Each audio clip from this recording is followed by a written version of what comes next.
मैं मंदाकिनी मैं मंदाकिनी जो शिव की जटा से प्रकट होकर आदि काल से बहती हूँ। मैं मंदाकिनी अपनी छोटी बहन अलकनंदा के साथ मिलकर गंगा बन जाती हूँ। लेकिन आज सब कह रहे हैं कि 2013 में मंदाकिनी के कारण केदार घाटी उजड़ गई, मंदाकिनी के कारण सैकड़ों जाने गई। पर मैं मंदाकिनी आपसे पूछती हूँ कि मैं वो धाम क्यों बर्बाद करूँगी जिसे मैंने ही अपने गोद में बसाया था। मैं आपको बताना चाहती हूँ, मैं तो मोक्ष देती हूँ, तो मुझे मौत देने वाली किसने बनाया? गंगा, जिसे आप देव नदी भी कहते हैं, उसे गंगोत्री में भागीरथी, बद्रीनाथ में अलकनंदा तो केदारनाथ में मंदाकिनी के नाम से जाना जाता है। भगवान वाल्मीकि ने कहा है कि मैं यानी मंदाकिनी मत्राजल पर्वत से प्रकट होकर देव गंगा नाम से विख्यात हुई हूँ और इंसान के पाप को दूर करती हूँ।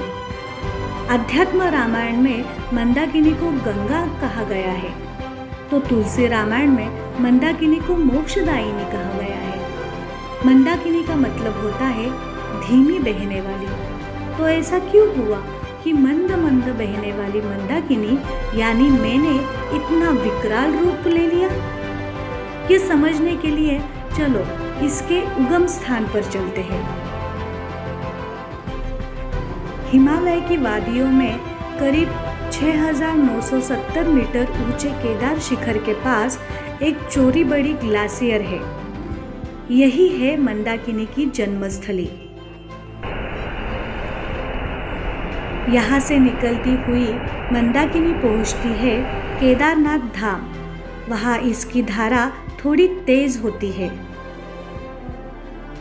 केदारनाथ मंदिर के पीछे से निकलने वाली मंदाकिनी के दो प्रवाह हैं, एक पूर्व में और एक पश्चिम में। कई सालों से मैं पूर्व धाराओं से बह रही थी,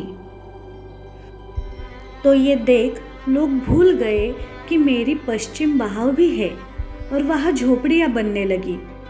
झोपड़ियाँ तब्दील हुई मकानों में और मकानों से बन गए बड़े बड़े होटल्स।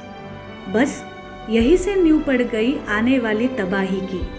अपना एक रास्ता बंद होते देख मैं भी शांत थी। मंदाकिनी का सूखा पड़ा रास्ता आबाद होने लगा। कई इमारतें, कई धर्मशाला बन गई।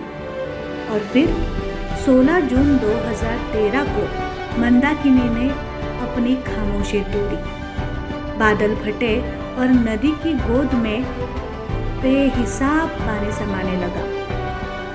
मंदाकिनी एक बार फिर अपने पुराने रास्ते से बहने लगी और फिर उसने अपना भीषण रूप दिखाया, जो किसी ने कभी देखा न था, न सुना था।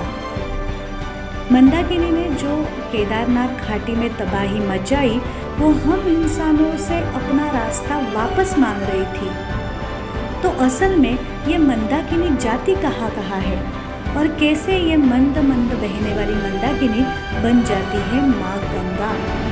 केदारनाथ से निकलते वह रामबड़ा और फिर गौरीकुंड से आगे बहते हुए सोनप्रयाग और सोनप्रयाग से गुप्तकाशी, वहाँ से अगस्त मुनि होकर रुद्रप्रयाग, जहाँ वह बन जाती है माँ गंगा।